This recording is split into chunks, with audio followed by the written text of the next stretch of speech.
Assalamualaikum warahmatullahi wabarakatuh. Baik, pada kesempatan kali ini saya akan memaparkan materi mengenai ikatan kimia. Jadi, pengertian ikatan kimia adalah interaksi antar atom-atom yang berikatan sehingga membentuk suatu molekul dengan menggambarkan cara atom-atom bergabung membentuk molekul, senyawa ataupun ion, dan terjadi daya tarik-menarik antar atom yang menyebabkan suatu senyawa kimia itu dapat bersatu. Kemudian, mengapa sih terjadi ikatan?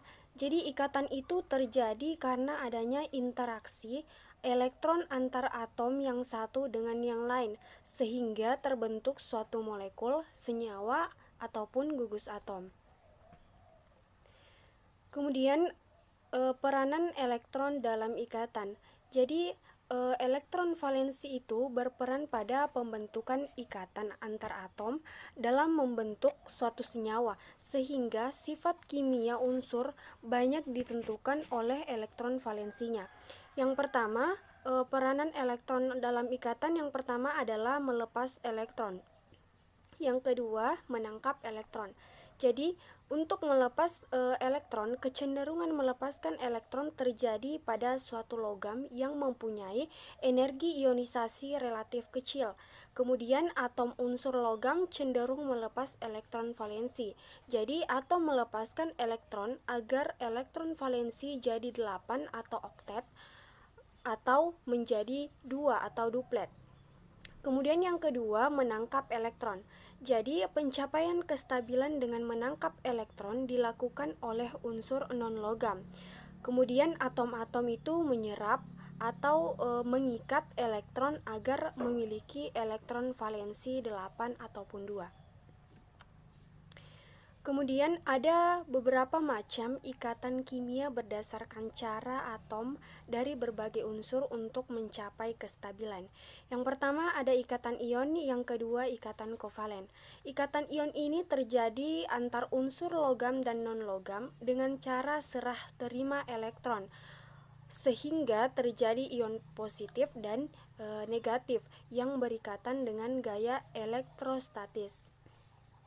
Kemudian ikatan kovalen. Jadi ikatan kovalen itu terjadi karena pemakaian bersama pasangan elektron yang berasal dari atom-atom yang saling berikatan. Jadi ikatan ini terjadi antara unsur non-logam dengan non-logam yang sama-sama ingin menangkap elektron. Kemudian ada 4 ikatan kovalen, yaitu ikatan kovalen tunggal, yang kedua ikatan kovalen rangkap dan 2 rangkap dan rangkap 3, yang ketiga ikatan kovalen polar, keempat ikatan kovalen koordinasi. Jadi seperti yang diketahui bahwa ikatan kovalen tunggal ini merupakan pemakaian bersama satu elektron. Jadi masing-masing itu menyumbang elektron. Jadi di sini saya ambil contoh CCl4. Jadi kita lihat bahwa nomor atom dari karbon yaitu 4. Jadi dibuatkan konfigurasi elektron yaitu 1s2, 2s2. Nah, didapatkan elektron valensinya yaitu 4. Kemudian untuk Cl atau klorida, nomor atomnya adalah 17. Jadi konfigurasi elektronnya yaitu 1s2, 2s2, 2p6, 3s2 dan 3p5. Jadi elektron valensi yang didapatkan adalah 7. Nah, jadi untuk menjadi stabil atau menjadi oktet, maka C ini membutuhkan 4 elektron, sedangkan untuk Cl membutuhkan 1 elektron. Nah, jadi di sini yang menjadi atom pusat adalah yang memiliki jumlah elektron yang sedikit. Ya, jadi di sini jadi atom pusat itu adalah karbon. Kemudian di sini sudah ada klorida. Mereka saling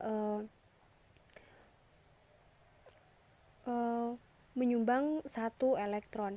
Jadi didapatkan struktur molekul dari CCl4 adalah seperti ini, di mana C ini menjadi atom pusat. Jadi sehingga adanya interaksi antara karbon dan juga klorida, sehingga menjadi 4 pasang yang disebut dengan kerangka tunggal. Kemudian yang kedua adalah kovalen rangkap 2. Jadi kovalen rangkap 2 ini merupakan pemakaian bersama 2 elektron. Di sini saya ambil contoh CO2. Jadi nomor atom dari C itu 6 sedangkan O 8. Jadi kita menuliskan masing-masing dari nomor atom dengan konfigurasi elektron. Nah, di sini konfigurasi elektron dari 6C menghasilkan 1s2, 2s2, dan 2p2, sehingga didapatkan elektron valensinya ada 4. Kemudian untuk O yang memiliki nomor atom 8, maka konfigurasi elektronnya yaitu 1s2, 2s2, 2p4, sehingga elektron valensi yang didapatkan adalah 6. Jadi untuk mencapai stabil ataupun oktet yaitu 8, maka atom C ini membutuhkan 4 elektron, sedangkan untuk atom O membutuhkan 2 elektron. Jadi di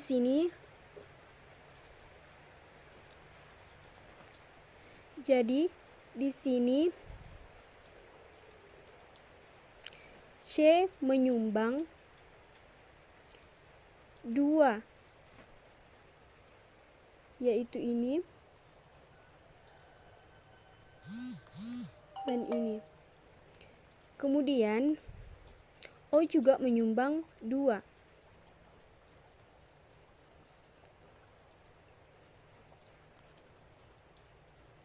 Nah, jadi mereka saling menyumbang sehingga membentuk ikatan rangkap yaitu O rangkap 2C dan rangkap 2O. Kemudian kovalen rangkap 2 ini dilambangkan dengan 2 garis, yaitu seperti ini. Jadi inilah contoh kovalen rangkap 2 yang terbentuk antara C dan juga O. Kemudian untuk kovalen rangkap 3, jadi kovalen rangkap 3 ini terjadi pemakaian bersamaan 3 elektron. Jadi di sini saya ambil contoh N2. Nah, di sini N2 kita harus cari dulu konfigurasi elektron dari N, yaitu nomor atom 7. Jadi konfigurasi elektronnya yaitu 1s2, 2s2, 2p3. Jadi elektron valensi yang didapatkan adalah 5. Sehingga terbentuk N di sini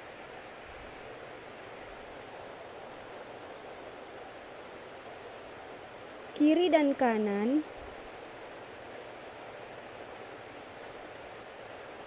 sama-sama menyumbang 3 elektron. Jadi N yang di sini menyumbang 3 elektron dan N yang di sini juga menyumbang 3 elektron. Nah, sehingga terbentuk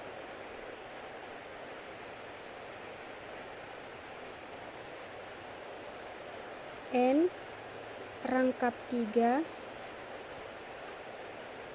N. Jadi inilah yang dimaksud dengan kovalen rangkap 3. Kemudian ikatan kovalen polar. Jadi ikatan kovalen polar itu terjadi jika 2 atom yang berbeda berikatan kovalen, maka molekulnya memiliki kutub positif dan negatif. Kemudian momen dipol ialah perkalian jarak ikatan antara atom yang berikatan dengan perbedaan keelektronegatifan antar 2 atom yang saling berikatan. Kemudian molekul polar ini memiliki bentuk molekul yang tidak simetris. Kemudian ikatan kovalen koordinasi. Jadi ikatan kovalen koordinasi ini merupakan ikatan yang mirip dengan ikatan ion, tetapi terjadi pada non-logam. Kemudian ada atom yang sudah oktet tetapi memiliki elektron valensi yang lebih. Jadi di sini saya ambil contoh SO2. Jadi kita harus cari dulu konfigurasi elektron dari S dan juga O. Jadi S di sini nomor atomnya adalah 16, sedangkan O ini ada 8. Jadi 16. 1s2, 2s2, 2p6, 3s2, 3p4. Jadi elektron valensi yang didapatkan ada 6. Kemudian O sebanyak 8. Jadi 1s2, 2s2, 2p4. Jadi elektron valensi yang didapatkan adalah 6. Jadi sebenarnya S dan O ini sebenarnya sudah stabil. Sehingga dapat ditulis bahwa S di sini ada 6. Di sini ada 6 elektron. Kemudian di sebelah kiri ini juga ada 6 elektron. Jadi di sini terjadi ikatan rangkap 2 antara S dan juga O. Sehingga S dan O ini sudah mencapai oktet atau jumlah elektronnya sudah 8. Jadi dapat dituliskan O rangkap 2 S atau SO2. Jadi inilah contoh dari ikatan kovalen koordinat. Sekian pemaparan materi dari saya mengenai ikatan kimia. Lebih dan kurangnya mohon dimaafkan. Wassalamualaikum warahmatullahi wabarakatuh.